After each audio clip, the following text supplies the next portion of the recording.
I didn't want to be possessive, but the idea of both of them being together all night at a party did not sit well with me.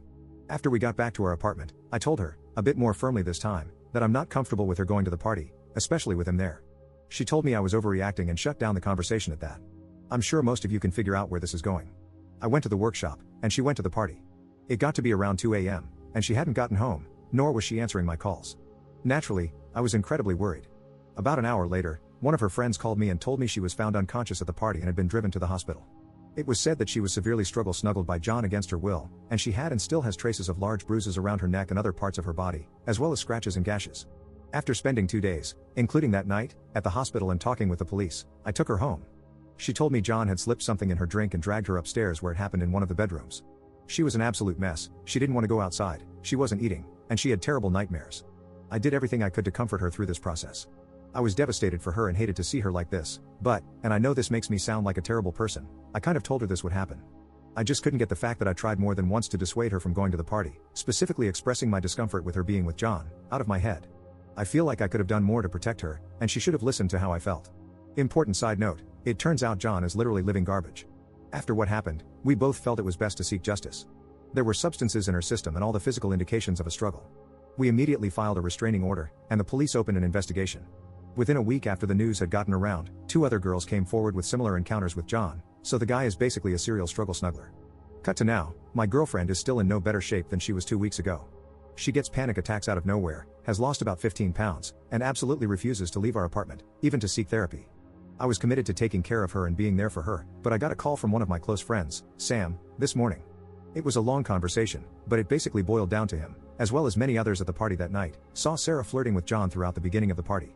According to him and people he had been talking to, she was, at the very least, matching if not being the initiator in these exchanges with John. He also recounts that she wasn't super intoxicated or seemingly that out of it, and worst of all, many saw her holding John's hand and taking him upstairs. At this point, I feel like I want to vomit. He told me he wanted the situation to cool down a bit before telling me and was going to inform me after the party about what happened. However, with her being taken to the hospital under the circumstances, he didn't feel it was the right time. I decided not to assume anything and asked her about the specifics of what happened that night. She tried to tell me the same thing, that she wasn't mentally there and was dragged to a bedroom, but when I told her what Sam had informed me, the color completely drained from her face. She started to panic, and I did my best to calm her down, but it was at least 30 minutes before she could catch her breath to speak. She was sobbing, but she was coherent enough to understand and basically confessed to cheating on me. She said she was tipsy and hadn't been out for so long, so she wanted some adventure. She admitted she was the one who took John to the bedroom and wasn't dragged there against her will.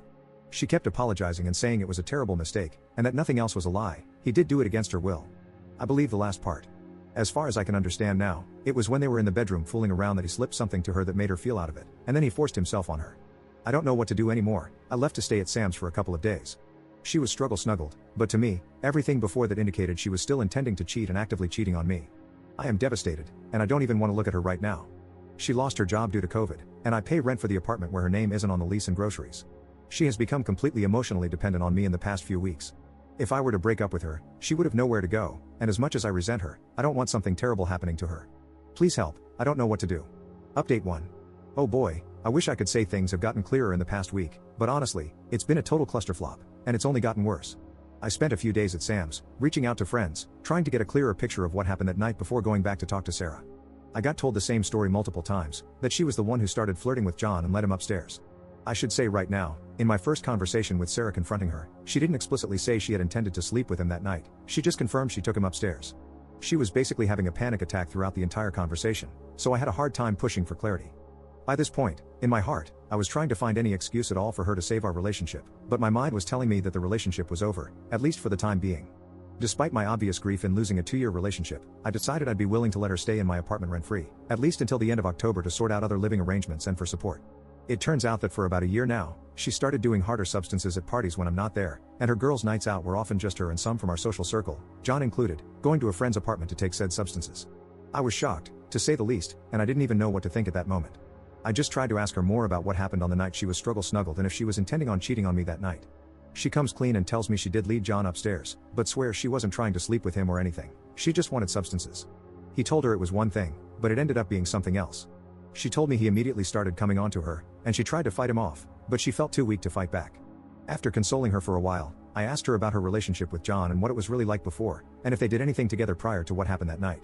She admitted that they made out a few times before, around Christmas last year, but she promised it didn't go any further than that. She was begging me to forgive her, saying that she needs me in her life, and that she was just in a rebellious phase because of her upbringing. I didn't know what to believe anymore and still don't, to be honest. I was completely overwhelmed by everything, so I told her I needed to clear my head and left again. I talked to some of my friends she said she was doing substances with, and they confirmed everything. I was pretty upset with them for hiding it from me, but they told me she basically forced them to keep it a secret from me. It feels like so much of my relationship was a lie. She wasn't the person I thought she was, and she lied constantly for who knows how long. At this point, my mind is basically made up, so I call her and tell her it's over, but she can stay at my apartment until the end of October only if she finds a therapist and gets help during that time. She basically loses it during the call, but my mind is made up, so I just say I'll be staying at Sam's for a while and hang up. I wish that was the last of what happened, but literally a day after that, I start getting spammed with hate messages and calls from friends, relatives, and people I don't even know. Turns out she's posted all over social media about how I was breaking up with her because she was snuggled, and kicking her out with nowhere to go in these COVID times. She also wrote that I've been emotionally abusing her after what happened, victim blaming her, and stopping her from getting a therapist. I'm completely lost, furious, heartbroken. I can't even describe all the emotions I felt. I called her again that night and told her she has 2 weeks to move out now, and I don't want to hear from her again. I had to spend the past week playing damage control, trying to clear my name on social media, and calling friends and family. I was ostracized by coworkers, though luckily my boss was on my side. I was getting constant unalive threats, and my life basically fell apart. Sam, thankfully, was completely understanding throughout all of this, and said I could stay at his place until Sarah moved out. She's moving out on Friday, but I don't want to go back to that apartment anymore. I've had to cut out several friends, and my reputation is now in the garbage. I lost the first and only person I've ever loved. I don't know anymore. I low-key want to alive, but I'll find a therapist sooner or later. I just feel numb to everything. I don't even know if I'm right or wrong in this situation anymore.